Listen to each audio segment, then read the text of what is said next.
Hi, Pratham. So, what inspired you to become a career counselor and coach? Okay, hi, Pratham. Thank you for this podcast, and I'm happy that you're taking initiatives, extending the leadership coaching learnings that we are having as a part of your leadership program. So let me just go back and debrief very quickly. I am a BCom from NM College, done an MBA marketing from NMIMS, batch of 2001, about 25 years back. Into education very early on. I dabbled with writing articles for career magazines, used to work with a career counseling company where I used to write answers, people's queries in Bombay Times and Education Times, and then got into helping the MBA students, which is essentially the CAT aspirants, crack their MBA entrance test. So we had a CAT, we had a CET, we had an XLRI entrance test, and a lot of other things. All So the right. verbal ability section is what I used to coach for, along with cracking the group discussions, personal interviews, profile development, personality development, structuring the resume. All these things were a part of the profile that I had, along with I was heading the marketing for Mumbai region for the test prep company. Now, the idea, of course, was to help that 99 percentile convert, a 99.5 percentile score that, and then eventually convert. Joined an edtech company. I'm talking as a content author. Grew through the ranks in 11 and a half years and left the company as a business head in 2019. Left to pursue my doctorate in Sydney, Australia. Bag, baggage, wife, kid, everybody left. We had planned for everything, didn't plan for COVID. COVID hit badly, and we had to make a difficult decision to come back. And we came back within 6 months. And that's where I started thinking that, you know what, in the edtech, I was sucked onto the business side of things.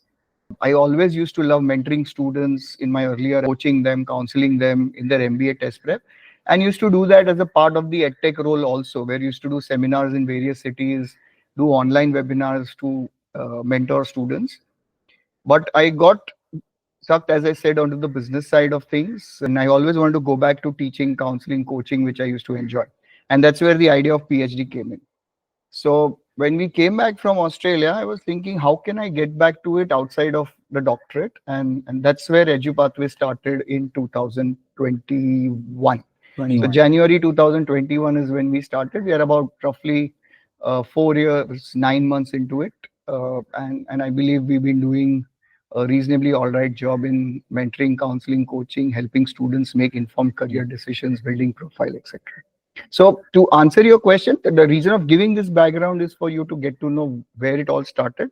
It was always a part of what I did, what I enjoyed doing, what I believed I was meant to do. It just segued into doing something outside of formal academics. Okay. Thank you. Yeah. Yeah, I can say that leadership coaching has actually helped me a lot. For context, I'm doing a leadership course from Edupathwayz. Mr. Rahul is taking these sessions himself.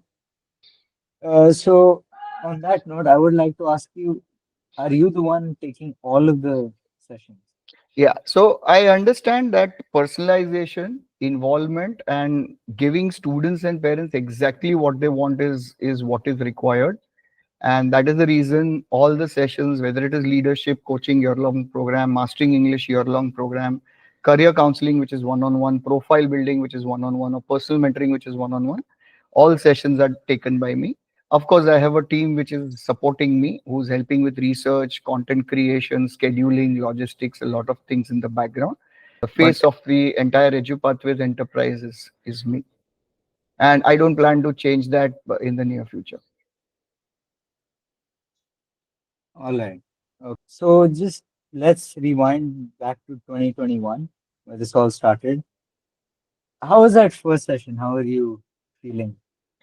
So, so it was peak COVID, and the idea of starting it was completely online. I started with three programs at that point of time: leadership coaching, career counseling, and personal mentoring. A lot of family and friends, I was directly, indirectly helping them mentoring their kids. So they came and enrolled their kids for the program. Especially leadership coaching is what we started with. Career counseling was also something where parents came to me.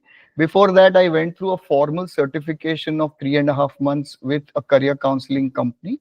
so that there is a structure, there is a process, there is a proper psychometric assessment being done. So it's a systematic approach that was done before launching in January 2021. I laid the foundation for 6 months, from July 2020 to December 2020, before jumping into starting it off. It's being an interesting journey. So in my earlier avatar, I was handling students in the 20 to 26-year-old space, people who are preparing for their MBA entrance test. And this is more like a backward integration, where from 20 to 26, I'm going to a 10 to 19-year-old student space. And there's also a little bit of a history and a reason behind it. So in my faculty mentor avatar between 2020, 2002 3 to 2008, I used to mentor a lot of students, and I could distinctly see them in two different categories. One set was extremely good in packaging themselves, communication skills, presentation skills, English language skills. But you scratch the surface a little, especially in the interview round that they go for in the IMs. After level one, or perhaps sometimes level two of digging in answering, a lot of them lacked depth in what they said. Then there was the other types who was extremely hardworking, sincere, focused, detail oriented, knew their stuff, but was not able to package it well, communicate well, or was not able to put across the points in the most optimal fashion for the interviewers, or for the person on the other side to soak it in. Similar experience in my edtech, where I spent about 11 and a half years, where when we used to recruit people, a lot of promise on the interview table, we go and look at ideas during our team meetings. It was all cut, copy, paste from online. And there were others who were not very good at convincing the candidature on the interview table, whom we still recruited, and they turned out to be phenomenal performers later on. So these two buckets are where largely a lot of students were. I believe they still are. The idea was that it was too late at the age of 22, 24, 26 to make a fundamental shift there. Now, if we were able to go back to a younger age and inculcate both deep content, deep understanding, sincerity, focus, along with presentation, packaging, communication, then it's best of both the worlds, and then the sky is the limit for personal growth. So that's where Edupathwayz came into being, and reverse integration happened from 20 to 26 years of age to 10 to 19 years of age. Okay, Yeah. all right. So, what is it about this particular age group that makes it so easy to coach? Or not easy to coach, but that makes it practical to get leadership experience? Because I know nowadays, I mean, not nowadays, but in the past, students or even parents of students didn't think that they needed to go for leadership or needed to go for career counseling. This is a fairly recent thing, what to say. Hmm. So what makes this particular age group so important to learn leadership? Right. So uh, let me start by saying that age group of 10 is where I start leadership. It usually coincides with grade 5.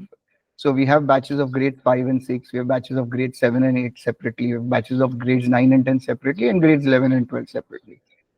So your batch, we have largely students who are 10th graders and 11th graders in the batch, right? There's one 12th grader also. Uh, I think 10 years is also late to start leadership. And I'll tell you the reason why. Around the ages of 3, 4 to about 6, 7, 8, kids are sponges. They will soak in everything that you tell them with hardly any filter.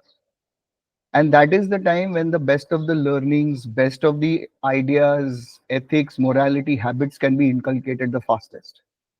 Okay. Go back to the scriptures, you go back to Abhimanyu, who was taught when he was in the womb, and a lot of things, stories around it. You'll realize that the earlier you start, the better it is to inculcate those ideas. Having said that, 10 years is the age where I believe the child has got reasonably decent understanding, and maturity starts building up from there, when we can inculcate those learnings in a fun learning environment. It's a year-long program, and the advantage of year-long program is, unlike those summer workshops you go to or a weekend workshop you go to, there is a reinforcement of learning, a reminder that needs to happen, so that From short-term memory and habit, it moves to a medium to a long-term memory. So I have seen enough and more outcomes where parents have come back after 2 years, after 3 years, and said that, that leadership learning that you did has helped him in this particular aspect here. So just a Mulund parent, that kid is in NES International. He is now in seventh grade. He did leadership with me when he was in fifth grade. And the parent called back and said they had gone for an event, a debating event in Jayashree Periwal International School in Jaipur. And she said all the learnings on ethics and current affairs that we did in fifth grade came in very handy to him in his debating skills to pick up things, learn probably 3x, 5x the speed at what others were picking up in seventh grade. And of course, time management and goal setting and critical thinking and problem solving and a lot of other areas, different parents have come back and said it has helped them differently. So it's to answer your question, it's been a very enlivening journey. I think young kids, young students come with a lot of enthusiasm and energy. What they need is channelizing in the right direction. Make them understand that nobody gains except themselves in this journey of self-development. And you dish it out in the language that they understand, the vocabulary that they accept, internalize, and then you'll see magic happening. Yes, yes, that's very true. I'm a part of your leadership program, and I have to say it's been quite the experience. The lessons are very structured. There's a clear direction as to where you're going. Uh, so, like this, did this did this fluidity in the lessons, did this take time to develop, or did you have a plan from the first lesson? So overall leadership coaching structure was made earlier. Okay. Fluidity is something that comes with experience. So broadly, you know what outcomes you want, what learning outcomes you want, what you want students to take home. How you want to deliver, how students will take it will depend on a lot of factors, including how tired they are after a long day at school. What is their mental model? Are they jittery today because there is some exam coming on, there's some competition coming on outside? Are they very open? So the delivery will completely depend on personalizing the experience in the class basis, what the energy is in the session. All sessions are online, so the energy needs to be gauged, and I think experience of 23 years in education somewhere helps. Yeah, yeah, that's definitely true. Yeah. Considering the fact that you have 23 years of experience, over those 23 years, you've seen a lot of new methods that will help you coach leadership. So, how do you integrate that into your programs? Like, say, a new test comes up or say, a new psychological metric. How do you integrate that? Yeah, so good, very good question, Pratham. So the basic building blocks of growth, success, excellence have remained similar, if not same, over the last 3 to 5,000 years since the time we know of civilization existing, at least documented civilization existing. So basic building blocks remain the same. What changes is the medium of delivery. What changes in the way it is dished out and the way it is accepted. So thanks to COVID, we are sitting right now. You are sitting at your home, and I'm sitting in my office, and we are doing comfortably doing this discussion and your podcast interview without blinking an eyelid. Right? You asked, you wanted to do it. I said yes. Let's go ahead. And neither of us even thought for a second that we are going to meet in person. It was understood it's going to be online, which was not the case. Sorry, which is not the case 5 years back. Right? So things have changed with respect to acceptance about the medium of instruction. There are new developments that keep coming in, but remember that new developments always build up on what was there as existing modus operandi. There is no fundamental something groundbreaking shift that happens. Whatever is the incremental shift that happens is always incorporated in the delivery in terms of understanding, in terms of knowledge transfer, or in terms of identifying which career options or what kind of profile you build to a university. Let me contextualize this with an example. Uh, so I have a student of IBDP2 from Jamnabai Nursery International School, Mumbai, who's with me. She's very interested in food sciences and biosciences. So I suggested, why don't you explore courses in computational biology? Very, very new concept. So the parents were a little apprehensive that computational means maths, and she, as somebody who's okay with math, I said, go and explore. So they will. I've fixed up an appointment with Shivnadar University for the parent to go. He saw the entire research labs, met with the faculty, and their orientation completely changed on new age program. So the take home was that it is building upon what she is already good at or passionate about, and it's just about taking it to next level. So whatever new areas, new things that come about are a couple of notches or a lot of notches incrementalism from where we are today. It's not a fundamental shift, right? We are not going and teaching on Mars suddenly where there's no oxygen. We are still talking of teaching in this day and age where students will continue to have their requirements, their needs, their demands, their moods, and their aspirations along with the parents. And that needs to be delivered in the fashion which helps them move to the next level or grow from there. So I don't know if I've answered your question. I'm giving a lot of background to every question that you're asking so that there is a context of what we are discussing. No, no, it's I understood what you meant by that.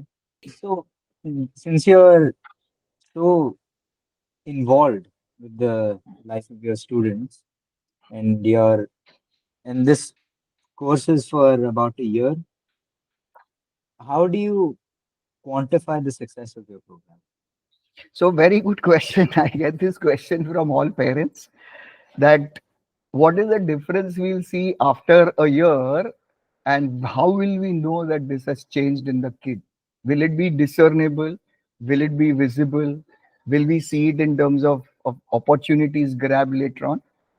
So again, a little bit of background. I'm sorry, I'm giving you background everything, but I go by first principles thinking that Mr. Elon Musk always talks about. So there are two buckets that we have. One is the training bucket and one is the development bucket. So when you talk of training bucket, let's say somebody is learning to repair uh, a car. Okay, A/B testing is very clear. Before going through the 30-hour training, the person didn't know how to repair the car if it is stalled on the road on a highway. After 30 hours of training, the person is able to do some bits of correction and get the car up and running in certain areas. Very clearly, before, after. That's training. That is very clear. There are skills which are incorporated. It's a different bucket, different domain. Then there is a domain of development. Now, development is where we are talking of softer aspects of personality, of leadership, of ownership, and a lot of other areas.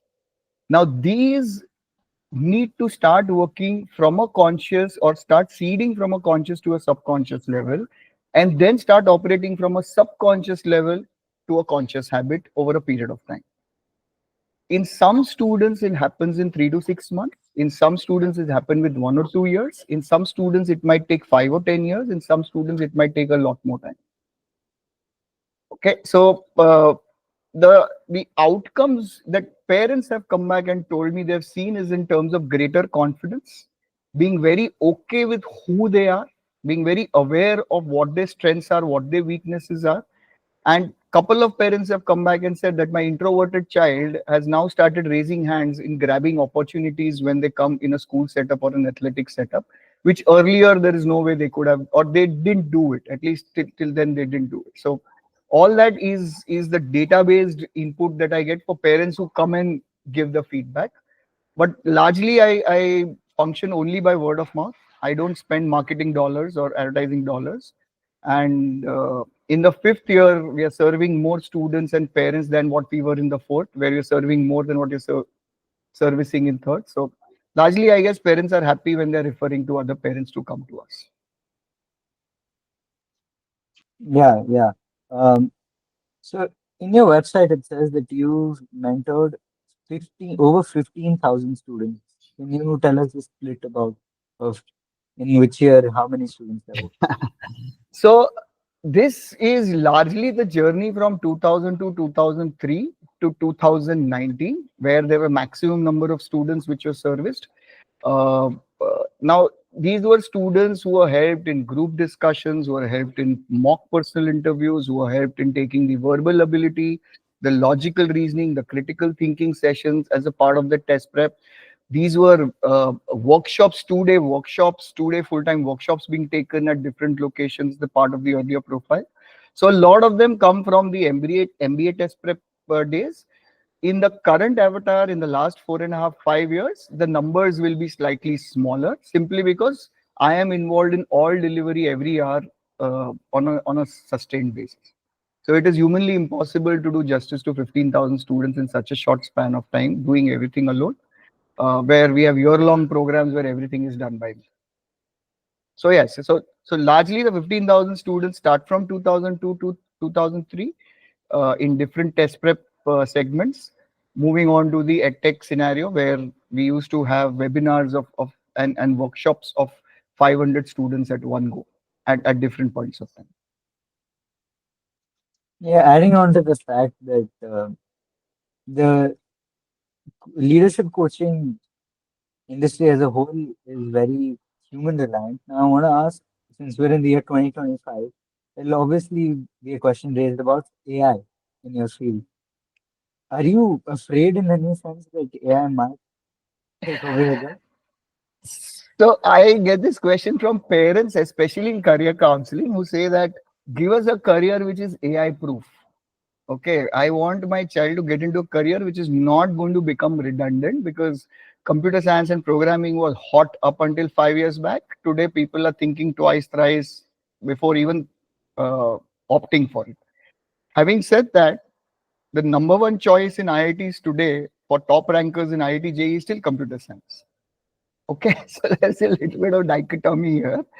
So even parents come and tell me that I tell them that I don't even know. After 3 years, you might not be talking to a career counselor or leadership coach or a personal mentor. You might have a bot or a chat GPT equivalent talking to you.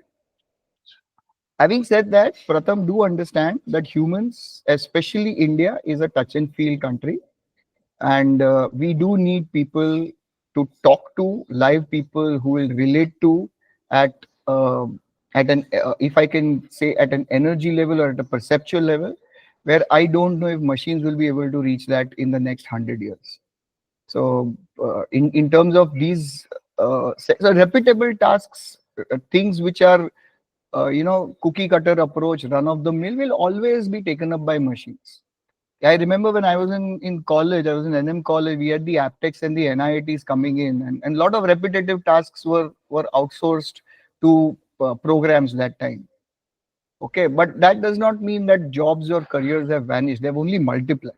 You just need to be at the next level of growth, move up, do a few programs, do your courses, and grow there. So, if you ask me, AI is a big boon to me. I'm very, very happy that AI has come in. I'm extremely excited about this. And I think the need for personalization in approach is only going to go up. So there's going to be these large companies with billion-dollar valuations or VC funded companies in education who will want to create a model which is make once and distribute forever, as they call it in the business parlance. In a way, I have experienced it in the earlier edtech company that we worked in. But there are fundamental level challenges to replicate and just multiply everything, where there's a one tutor and there are 1 lakh students sitting, or one leader and there are 10,000 students understanding. You need a lot of personalization in the approach, where the human touch, in my limited understanding and knowledge, is not going anywhere. Yeah. Okay, so are you integrating AI in any way into Edupathwayz? Sorry, I didn't get that question. Are you integrating? AI into any step of the leadership program or any other program at Edupathwayz? So my programs, if you see, the leadership coaching program is actually called as leadership through self mastery. The idea is that before you go out and lead other people, gain understanding and mastery over yourself, and therefore you will be a much effective, much better leader, where people will listen to you and you will be able to lead more effectively, emphatically. So all these are more driven by exercises, interactivity, participation that emerges in the classroom. In a small way, I've incorporated AI to tabulate the score. So we have done a lot of tests, right? We've done the rest test, and we've done the Johari window, and we've done the locus of control, where I've incorporated to help me at the back end. But otherwise, I don't see in the domain that I am in too much of application of AI as of now. I have to be very wary of AI in the Mastering English program. So, as you know, I also run a year-long Mastering English program where students are a part of. And a lot of students are asked to write the book reviews based on the bestsellers that they've read. And a chat GPT or an LLM driven write up stands out from a human driven write up, right? So I have to be slightly more wary of anybody using that and submitting it in the classroom. So that's where AI becomes a little bit of a flag to be taken care of. Otherwise, at this juncture, at least, I don't see AI replicating or being used extensively in any part of the delivery, because again, it is personalization. It is delivery live in person, either online or face to face, but it's still personalization, which is at the heart of all delivery that we do. Okay. So along with this, are there any other concrete skills that every leadership coach needs? What are some skills that a good leadership coach has? Sorry, so you're talking of leadership coaching skills from the point of view of the coach or from the point of view of the person who's From the coach, undergoing the program? from the coach. If say if you were to recommend a base set of skills for a new leadership coach, what would those skills be? So, so fundamentally, the coach needs to be interested that the person I'm coaching should move to the next level. Okay, it's not a job where I have a 1.5 hour session, I've delivered the session, it is done, dusted. There has to be follow-ups, there have to be interactions outside the classroom with the students or with the parents. Like we'll have module 1 interaction with the parents now, where we showcase them what you've gone through. So the coach has to be fundamentally invested in at a personality level to ensure that the student who comes to him or her is growing and is moving ahead. He's not simply going through the motions of attending the session. Okay. Second, the coach should have an understanding of what triggers what responses in which kinds of people. And this does not come by reading books. This does not come by attending seminars. This comes through years of experience of dealing with a lot of people, dealing with a lot of students, dealing with a lot of human interactions in different varieties, different forms, in different roles and responsibilities. That's the second thing. Third thing is the coach himself or herself should have gone through some form of very potent leadership positions, responsibilities, roles to know what requires to be delivered to the person on the other side. Okay. And fifth, finally, is the coach should enjoy this experience and journey. It's only when the coach enjoys it is when the people who come for coaching will enjoy. All right, it's very admirable that you have such a deep understanding of or how to become a good leadership coach since you already are one. Well, so I wanted to ask you, how do you, are there any other skills that you like this that you add to your mastering English programs or your personal mentorship programs? So, Mastering English program again is a program which focuses on the incorporating the reading skills in students, because reading today more and more is becoming um, an extra post to do core for students. So the bigger challenge I face in Mastering English program, which parents have also faced and they've come to me for that, is kids just don't read. Whatever is given to them in school, they do it somehow, but outside of that, that pleasure of reading, the love of reading is becoming a dying art, or a dying form of go-to place, because uh, Insta, YouTube is very readily available, right? There's entertainment is very readily available in the audiovisual format. So the challenge is to inculcate reading habits. We do a lot of exercises to do that. Students read New York Times bestsellers and come and do a book review in the class. They're supposed to give 5-star rating on that, a 4 on 5, 3 on 5. Why have they given a 3 on 5? They need to justify in the book review, assuming that people will decide to pick up or not pick up the book basis their review. So they are an expert giving a review. So that is one aspect that we focus on, which is reading skills. Once reading skills, and it runs parallelly throughout the year for the program. Parallel to that is we do compare and contrast of passages, which a lot of international curriculums really focus on, right? Your ability to synthesize data and chop it down and analyze them in bits and pieces. So compare and contrast, synthesis analysis is other area that we work on for mastering English program. Third is the basic building blocks of any language, which is spelling, punctuation, grammar, vocabulary. So in the age of Grammarly and auto spell check, students struggle with the right spelling. So the idea of incorporating the right sentence structure, syntax, vocabulary for the right occasion is what we focus on. And the fourth, most importantly, is writing. Right from descriptive to narrative to creative to persuasive to any form of writing. Analysis of text that you get. How do you become better at it no matter what form it comes? So the focus of mastering English is to incorporate all these things at a skill level.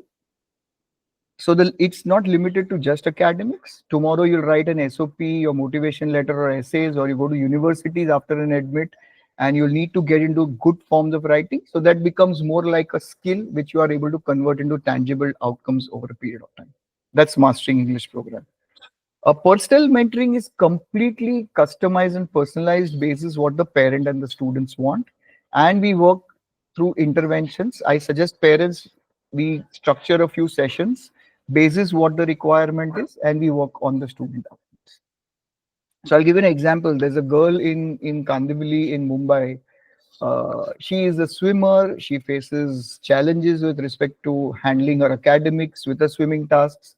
So how to get a balance on both the things? Sometimes she used to freeze when she was on this pool about to jump, looking at the competition to manage the nerves, gain that confidence. All these areas is what we worked on. There's another girl from Mayo Girls, Ajmer, from Assam. So handling her choices with time management, focusing on how to prioritize things, how to decide on what to focus on now, what to focus on later. So there are certain interventions that are structured basis what is the requirement, and after every session there is some follow up that happens, and we grow from there. So that's personal mentoring for you. Profile building is something where you're very clearly looking at typically private university admits in India, the likes of Ashoka, Flame, Kriya, Plaksha, Shivnadar, Azim Premji, and there's a list of 100 universities that we have, right? So profile building requires 10, 11 things apart from the entrance test. So how do we prepare? How do we project a fantastic profile? If you look at the Ashoka University form, there are 8 to 10 essays that you need to write just in that application form for a 4-year undergraduate program. Now, you might feel that I write an essay in 30 minutes. What's the big deal? I'll finish all the essays in 2 days. But usually it takes anywhere from 4 weeks to 12 to 16 weeks of iteration, reiteration, reiteration, because you want to showcase your candidature in the best form and light over there. So there are certain tenets that we look at for the application forms over here in profile building. That is what we do. So different programs require different focus and different approach. But largely, if you see a common thread across all programs, it's to help amplify academic success, personal success, and eventually professional success of 10 to 19-year-olds. Okay, okay.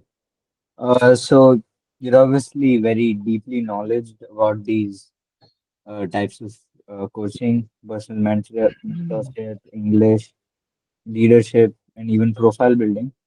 So which was the first one that you really got into, and where did the other three follow? So when I thought of starting on my own, leadership coaching is what I frankly started with. I felt it will have the maximum impact on the students and their growth. I literally spent 3 months on structuring the program. I don't know if there is a similar program anywhere in the country or for that matter in the world, the way we've structured it for students. So yeah, it started with leadership coaching. Career counseling was the need of the hour from parents and students. So I was doing it informally already earlier. Now I just have a very clearly articulated formal structure. There are 3 or 4 sessions that we spend with parents. There's detailed psychometric assessment report, action plan on what should be done, what universities, what entrance tests, what are the kinds of things that will need to be done. And there's about 6 to 8 hours of intervention from my side for every student in the career counseling program. But yeah, it started really from leadership coaching, and then career counseling and personal mentoring were logically the other things that would help students.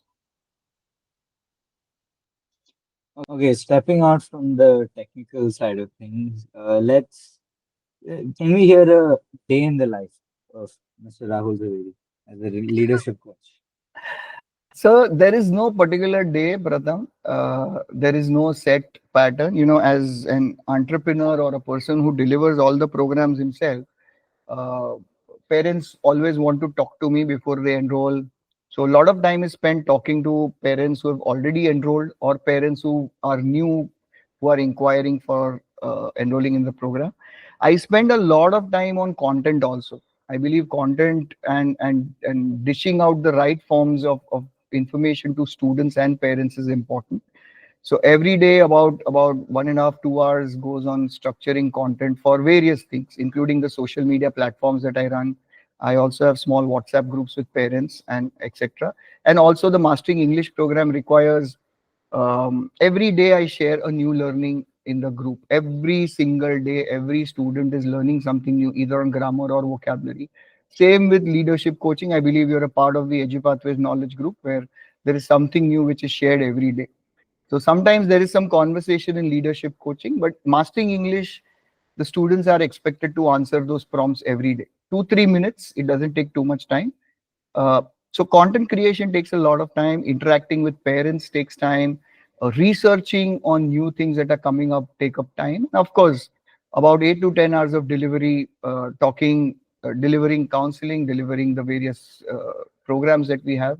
So overall, I end up working about anywhere from 13 hours to 16, 17 hours a day. But I enjoy doing this. This is something that I will do it irrespective of where I am, what I do, and it gives me a lot of pleasure to interact with the young students. Okay, so that's quite a lot of time in the day just gone into preparing the content. And now, aside from that, you're also taking classes by yourself. Yeah. So, purely from a business standpoint, how do you uh, differentiate time for research vis-a-vis time for sessions? As a business owner, would it would be beneficial to have as many sessions as possible, but for the quality of those sessions to increase, you'll have to research. So, where do you find that balance? Yeah. So see, I have students from a lot of countries. Parents also logging in from a lot of countries. So we have a few students from Middle East. There are students from Hong Kong, Singapore. I have one batch in Australia right now. Uh, I have, but largely students are from India. Okay, so if you look at the time where students come back home from school, typically my batches start from 4:30 in the evening, and then career counseling and other things go up right up to about 11:30, 12 in the night. So outside of this time span that we have, all the time is available for research coordination and everything else. Saturdays, Sundays get heavy because students are free, parents are free. So Saturdays I keep it online in person. Sundays I keep only online. So Saturday, Sundays tend to get heavy. So largely the research content creation happens between Monday and Friday, mornings and post lunch is where but again, there's no timetable. There is no clearly articulated time saying, okay, it's 9 in the morning. Now I'm going to do this from 9 to 11 and that from 11 to 1. It doesn't work like that, nor would I like to do like that. It's a lot of what has come about now. Let me go and jump into it. And there are times where I have deep dived into research for 8 hours straight. And there are times where I've not been able to research for days at end, and which is okay. That's a part and parcel of growing. So your question is very potent. That will become real if I am occupied for, let's say, 16 hours a day delivering, but that's necessarily not the case or the criteria right now. The delivery is happening for about 6 to 8 hours a day on weekdays, so it leaves a lot of time. Hmm. So this already sounds like a very, very stressful routine, having to research for multiple hours and then take lessons for multiple hours. So was there any time you wanted to quit this whole leadership thing? No, no, I will. As I told you, I enjoy this. This is if you've read the book Ikigai, and if you haven't, I would strongly recommend you do read. There's a book called Ikigai for teenagers. At least I recommend it to all my career counseling students who come to me. So please do read it. So the model has four different things which are important to live a very long and happy life, frictionless life to a large extent. One is what you're good at. One is what you enjoy or what you love doing. Third is there is a sense of purpose. You're making a difference to the lives of people. And fourth is you're being paid for what you do. When all four of these coincide is when we say there is ikigai, which is a Japanese term for reason for being. What is my reason for being? Why I've come on this earth? So I believe this is my ikigai, where I enjoy doing it. Okay, I believe I'm reasonably all right at it. Uh, Enrollment suggests parents are happy with the outcomes. I believe I'm making a fundamental difference to the lives of the students, and by that to the world in the near future when they move out in the business space or the corporate space. And I'm quite happy with the kind of bread and butter I'm making out of this. So I wouldn't want to change it for anything in the world unless there is some event or something else happens. But at this point of time, I don't think I'm changing this. There might be more programs getting added to what I'm doing. The team might expand where more people will come in for delivery. That might happen in future. But this is something that I would, if I can say, I would want to die doing. Wow, okay. So why should, as you said, your goal in life is to do this leadership coaching. How will it impact the student's life if they take your course or say just any leadership in general? So it's not just leadership coaching, right? It's also personal mentoring, it's also profile building, it's also mastering English, it's also career counseling. So I'm running 5 programs right now. We just discussed all 5 right now.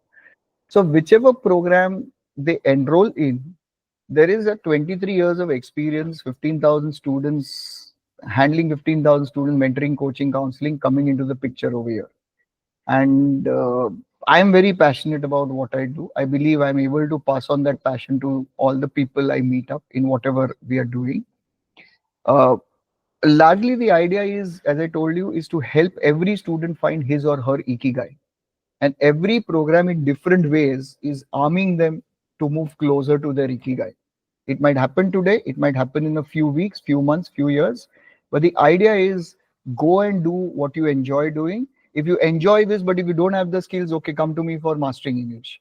If you enjoy this, but you think you lack in these areas, okay, come to me for leadership coaching. All the programs are tying in, going back to what we discussed earlier, to amplify the academic, personal, and eventually professional growth of the students. So that's the idea of all the programs, right? Career counseling is to help you identify the best match career where you'll enjoy, you learn in the domain that your natural aptitude, interest, personality, emotion quotient, orientation style is. And then you map a journey and action plan where you meaningfully move towards a great university, a great learning environment, and then the career picks up from there. So everything is geared towards amplifying the fundamental tenets, what also parents want for the children, right? They want the kids to be happy. They want the kids to be successful. These are the two words that you hear from parents. Happiness, they will take care of. Success is perhaps where I come into picture along with them. Okay, so as you said, your goal is to bring Ikigai to these students. So those are the people listening whose Ikigai as like you is to become a leadership coach or an English coach or any other coaching in general, what are the recommendations you would give him? Go do what you enjoy doing, explore the world. Okay, when I finished my BCom, I didn't know I was going to do MBA marketing. When I finished my MBA marketing, I didn't know that I was going to become a verbal ability faculty for CAT or teaching group discussions, personal interview to students. When I was doing that, I didn't know that I was going to be a content writer in an edtech company. When I joined as a content writer in an edtech company, I didn't know I was going to become a business head. When I became the business head, I didn't know I was going to go to Australia for PhD. So things will unfold in life. Okay. And I've seen a lot of students where things have fundamentally unfolded and changed. The important thing, Pratham, is go and experience whatever you can around you, which is one, legal, and two, which is within the framework and the boundary of morals and ethics that agree with you and your family. Within these two things, go and explore anything and everything, whether in your local suburb, local area, whether in your city, whether in your state, whether in your country, or if opportunity is given to you overseas. The more you open yourself to different learning environments, the more you open and expose yourself to a lot of areas, a lot of things, the richer you will become in your exposure and experience, and then you will move closer to identifying what is it that I eventually want to do in life. So to answer your question, to for a budding leadership coach, for a budding mastering English a coach, just go and do what you enjoy doing. Keep learning. Keep your eyes and mind open. Don't refrain from doing the work that requires to be done, and be in the domain which you enjoy. Today you might enjoy this. Tomorrow you will grow to enjoy something else. 30 years down the line, you might grow to enjoy something completely different. But the important thing is that the exploration should continue. All right, I think we can. Oh, yes. So this was Rahul, Mr. Rahul Zaveri, a leadership coach, a personal mentorship coach, an English coach, and much more as we had discussed today. Thank you for coming. Thank you for doing this podcast. And Thank you, Pratham. Thank you for the opportunity. As you said you want to do this, I was very happy. More so because as we started with, you're a leadership student undergoing the leadership coaching program right now, and this is my small way of contributing to your journey. You said this is your first podcast.